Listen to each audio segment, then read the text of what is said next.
ठीक है, धन्यवाद। मैं आप सबको प्रभु यीशु मसीह के नाम से स्वागत करता हूं आज इस नाइट प्रेयर में। ठीक है, हम अपना वीडियो ऑन कर सकते हैं।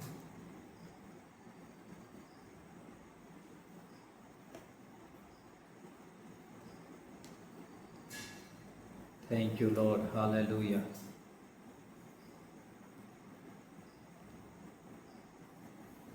Thank you Jesus, thank you Jesus. ठीक है, परमेश्वर आशीष करे आप सबको। और वीडियो ऑन करने का मतलब यही है कि आप सब जो ध्यान दे और परमेश्वर के वचन को हम अच्छा से हम सुन पाए, जिससे कि हम आशीष पाए। ये परमेश्वर के वचन व्यर्थ ना जाए आप सबके जीवन में, और ये समय हमारे लिए व्यर्थ ना जाए। और मैं जब परमेश्वर बात किया कि इस महीना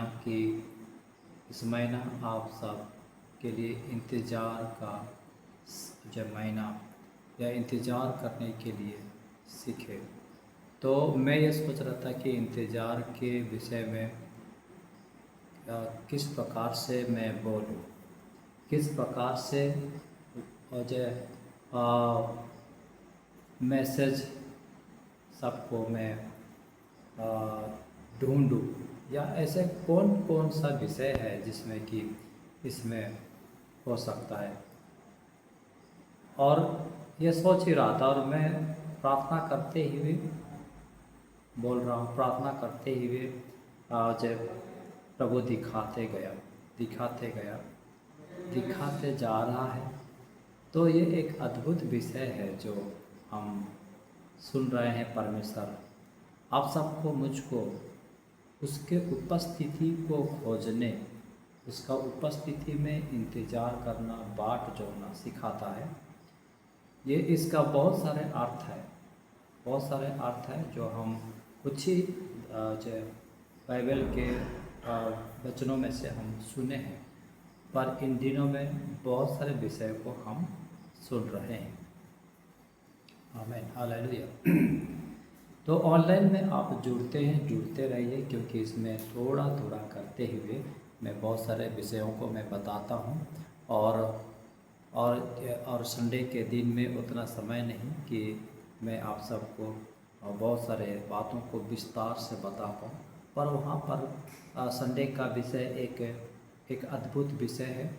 वो इसमें परमेश्वर आत्मा से बात करता है, और ये जो एवरीडे हमारा है वो हम थोड़ा थोड़ा करके हम सीखते जाते हैं, सुनते जाते हैं। हालेलुया। ठीक है, आज हम और एक कैरेक्टर को हम देखेंगे। कल हम लोग सुन रहे थे डेविड के विषय में, दाऊद के विषय में हम सुन रहे थे, और वो किस प्रकार से राजा बना और किस प्रकार से उसने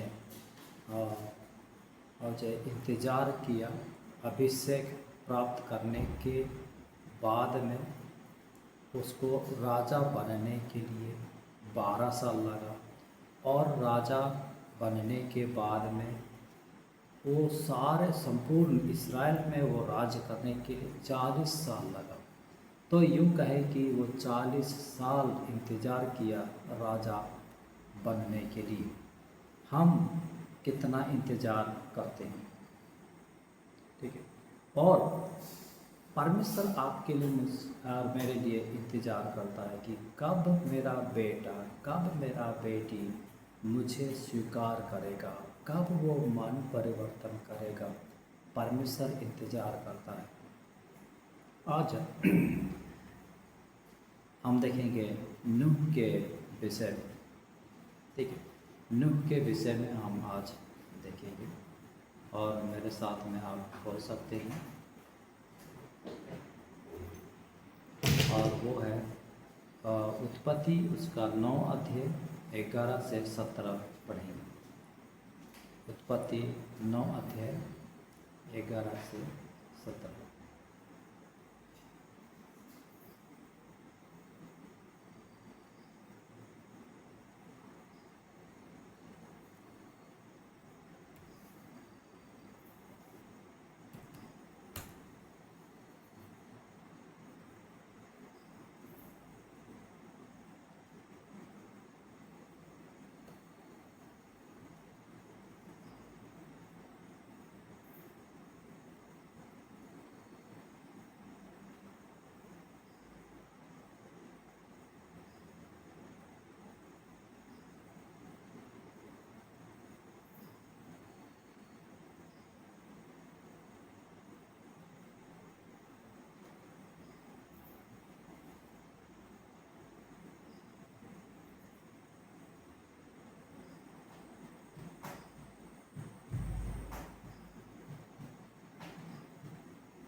हमें ठीक है, धन्यवाद।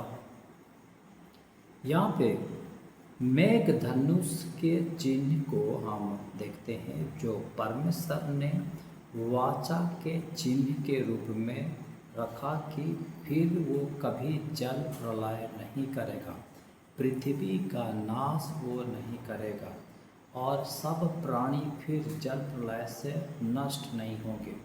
और ये एक चिन्ह के रूप में नूह को परमेश्वर ने दिया और वो आज तक हम देखते हैं, वो आकाश में जो एक चिन्ह बन जाता है जैसे 7 रंग के, और वो चिन्ह वास्तव में परमेश्वर ने ठहराया। और ये इसलिए ताकि वो और कभी पृथ्वी में जल प्रलय नहीं होगा। बाढ़ जो पृथ्वी में आ गया था, जल प्रलय जो आ गया था, वो और पृथ्वी में कभी नहीं होगा। तो यहाँ पे सवाल यह है कि जल जो प्रलय हुआ वो हुआ क्यों और वो क्या विषय था। मैं बोलना चाहता हूँ कि ये एक वार्निंग था परमेश्वर उनके लोगों के लिए, एक वार्निंग था कि आप सुधर जाओ, क्योंकि आप यदि नहीं सुधरोगे तो जल में नाश हो जाओगे। परमेश्वर उनको वार्निंग दिया और उस वार्निंग का प्रचार जय नूह करते रहा कि इस पृथ्वी में जल प्रलय होने वाला है। और उस समय तक जब हम बाइबल को देखते हैं तो कभी वर्षा आया ही नहीं था, बारिश नहीं हो रहा था और वह ओस से पृथ्वी सींची जा रही थी। तो लोगों ने समझा कि बारिश तो कभी आया ही नहीं, और ये बोल रहे कि बाढ़ आ जाएगा, कहाँ से आएगा, कैसे आएगा। और वो जहाज़ बनाना प्रारंभ किया तो वो जहाज़ कहाँ चलाएगा बोल कर के लोगों ने उसका जो ठट्ठा उड़ाने लगे, उसे मजाक करते रहे। पर नूह अपना विश्वास को बनाए रखा और वो अपना काम करते हुए परमेश्वर के उपस्थिति में चलते रहा और वो इंतज़ार करता रहा, इंतज़ार करता रहा उद्धार का, इंतज़ार करता रहा परमेश्वर के प्रतिज्ञा का। वो इस बात का इंतज़ार नहीं कर रहा था कि मैं देखूंगा कि कितने लोग इसमें मर जाएंगे, नहीं, वो अपना काम कर रहा था। वो परमेश्वर के चेतावनियों को बता रहा था, पर साथ साथ वो अपने उद्धार को भी वो इंतज़ार कर रहा था। और यदि उनमें लोग मन परिवर्तन किए होते तो लोग बच जाए होते।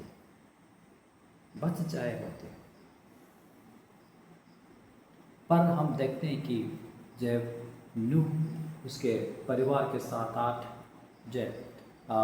लोग वो बच जाते हैं। हम और कुछ वचनों को हम देखेंगे और हम इसमें मैं आप सबके लिए दिखाना चाहता हूँ। उत्पत्ति 6 अध्याय और उसका 3 को पढ़ेंगे। उत्पत्ति 6 अध्याय और उसका 3 हमने यहाँ देखा 9 का 11 से 17।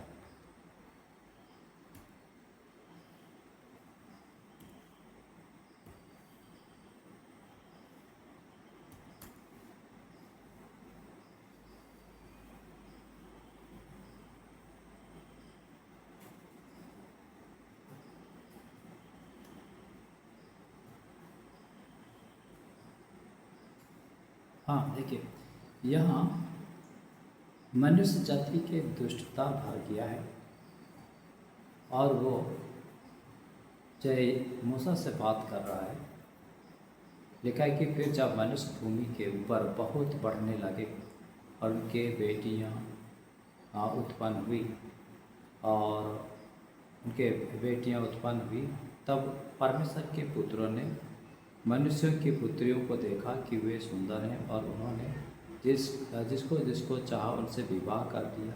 तब यहोवा ने कहा मेरा आत्मा मनुष्यों से सदा लोभ विवाद करता ना रहेगा, क्योंकि मनुष्य भी शरीर है, उसकी आयु 120 वर्ष की होगी।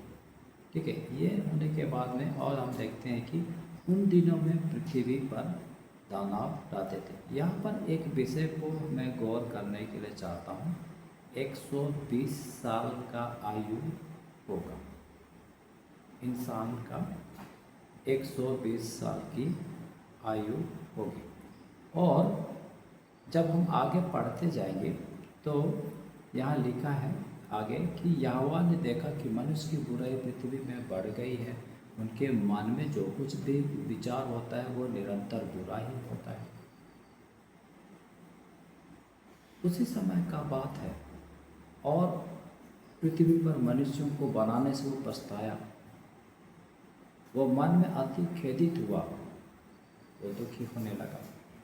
तब यहोवा ने कहा कि मैं मनुष्य को जिसकी मैंने सृष्टि की है पृथ्वी के ऊपर से मिटा दूंगा, और क्या मनुष्य क्या पशु सबको मिटा दूंगा, क्योंकि मैं उनको बना करके पछता रहा। लेकिन उस समय वचन बोलता है कि यहोवा के अनुग्रह की दृष्टि नूह पर बनी रही।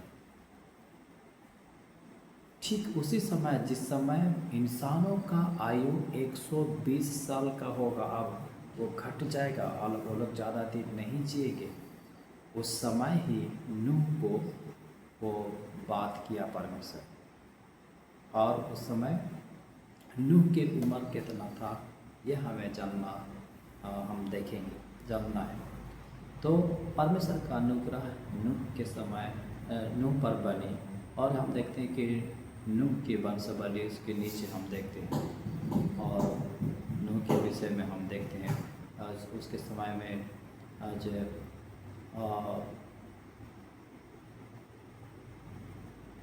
नूह धर्मी पुरुष था, अपने समय के लोगों में खरा व्यक्ति था, और वो परमेश्वर के साथ साथ चलता रहा।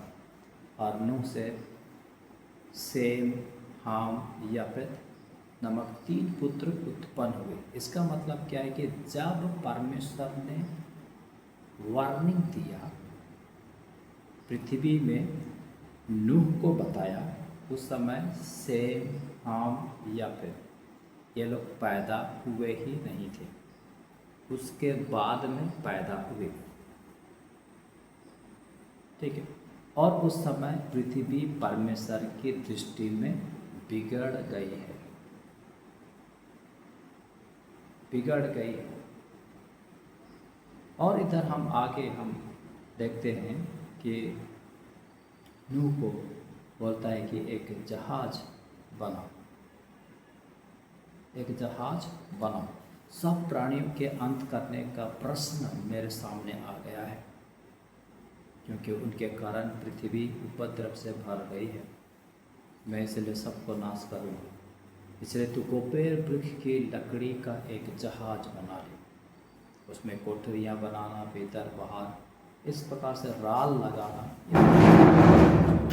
डिटेल से नहीं जाएंगे। लेकिन जिस समय परमेश्वर ने बात किया मोसेस से, समय परमेश्वर ने कहा कि अब इंसान का आयु 120 साल होगा। ठीक है, ये हमने देखा उत्पत्ति 6 का 3 में, और उत्पत्ति 6 का 3 में, और उत्पत्ति 5 का 32 को भी हम देखेंगे। उत्पत्ति 5 का 32 को पढ़ेंगे।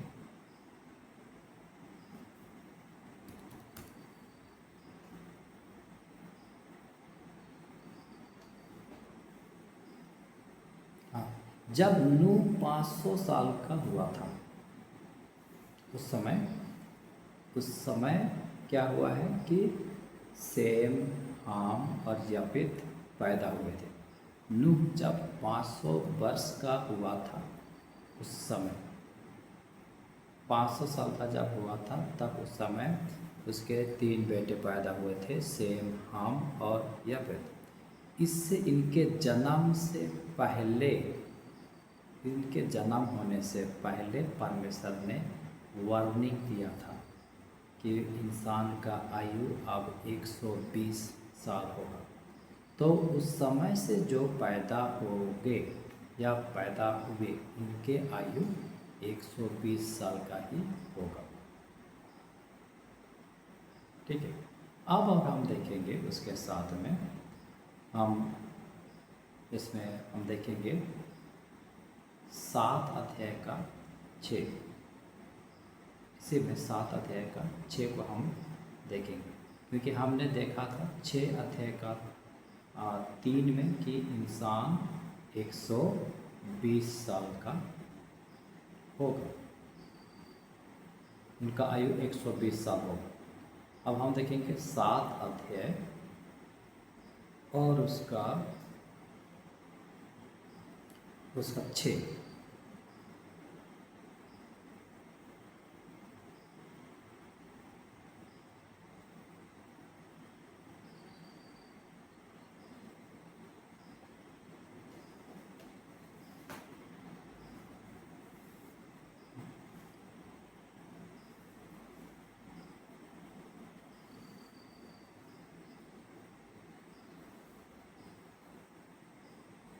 बस ठीक है, उतने तक ठीक है। तो यहाँ क्या हुआ, जब नूह को परमेश्वर संतान दिया था तब उसका 500 साल हो रहा था। जब नूह की आयु 600 वर्ष की हुई तब जल प्रलय पृथ्वी पर आया। देख रहे हैं इसको, मैं क्या बताना चाह रहा हूँ, आप सब समझ जाएंगे कि नूह को जब वार्निंग दिया था, वो जब सेम, हम, यापेत के तीनों पैदा नहीं हुए थे उस समय उसने वार्निंग दिया था नूह को कि तुम लोगों को बोलना,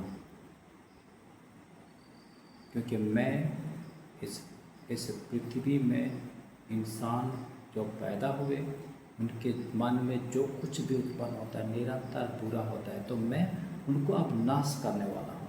अब उनका उम्र लंबा नहीं रहेगा, सिर्फ 120 साल।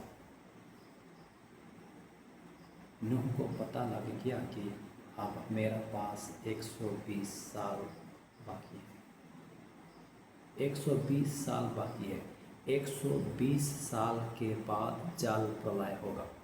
तो हम जब 500 साल नूह का था उस समय सेम, हम यापेत पैदा हुए और जल प्रलय जब हुआ तो 600 साल, मतलब 500 में अगर 100 हम मिलाते हैं, ऐड करते हैं तो 100 मिला, अच्छा हाँ, 500 में 100 ऐड करते हैं तो 600 होता है।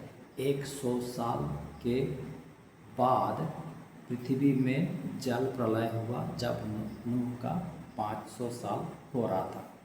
लेकिन 500 साल जब नूह का हो रहा था तब सेम, हम, यापेत पैदा हुए थे। उससे पूर्व हम देखते हैं कि 6 अध्याय उसका 3 में वार्निंग मिला था। तब परमेश्वर ने बोला था कि 120 साल इंसान का आयु होगा। समय से हम यापेत पैदा नहीं हुए थे। इसका अर्थ यह है, मैं ये इसलिए आप सबको गौर करना चाहता हूँ, आपको ध्यान लाना चाहता हूँ आप सबको कि नूह को परमेश्वर के जो प्रतिज्ञा जो उसने किया था, परमेश्वर ने जो प्रतिज्ञा दिया था वो 120 साल का था, क्योंकि एग्जैक्ट 600 साल में नूह का जब 600 साल हुआ उस समय जल प्रलय हुआ था। और उससे अगर हम 120 माइनस अगर हम करते हैं तो 480 साल नूह का होता होगा उस समय, जबकि सेम, हाम, यापेत पैदा नहीं हुए थे। और वहाँ से हम 120 हिसाब करेंगे ऐड करेंगे 480 में, तो 600 साल नूह का होता है। और 600 साल जब हो रहा था तो नूह के समय में जल प्रलय हुआ। तो मैं ये बात बोलना चाहता हूँ कि नूह ने 120 साल परमेश्वर के उस चेतावनी को और उसमें जो जल प्रलय हुआ उसका उसने इंतजार किया, विश्वास में वो बना रहा। 120 साल होने से भी वो भटका नहीं। लोग 1 साल में भटक जाते हैं। प्रभु को ग्रहण किया, 1 महीना 2 महीना चर्च आए, तीसरा महीना में ही भटक जाते हैं। भूल जाते हैं कि जिसको उन्होंने ग्रहण किया था, स्वीकार किया था, फिर सांसारिक रीति में चले जाते हैं। मैं बोलना चाहता हूँ कि आपका उद्धार अभी बाकी है। हम सब का उद्धार अभी बाकी है। आप इंतजार करना सीखें। आमीन, हालेलुया। इंतजार करना सीखें। हर महीना के प्रभु भोज में आना है। हर संडे को जय आराधना करना है। हर संडे प्रभु आपके लिए इंतजार करता है कि उसके उपस्थिति में आप चलें। पर लोगों के पास टाइम नहीं कि संडे को आए। क्या करूं, मैं नौकरी में फंस गया हूं, क्या करूं, मैं बिजनेस में फंस गया हूं, क्या करूं, बहुत सारे बहाना है। नूह के पास बहाना नहीं था। 120 साल उसने परमेश्वर में वो बना रहा। और सेम, हाम, याफेत पैदा नहीं हुए थे, उनको भी वो सिखाते रहा। और उस जहाज को बनाने में उसका बेटे लोग भी साथ दिए। और एक दिन समय आया, 600 साल नूह का हो रहा था, अर्थात 120 साल पूरा हुआ। उस समय जल प्रलय हुआ और नूह और उसके परिवार बच गए।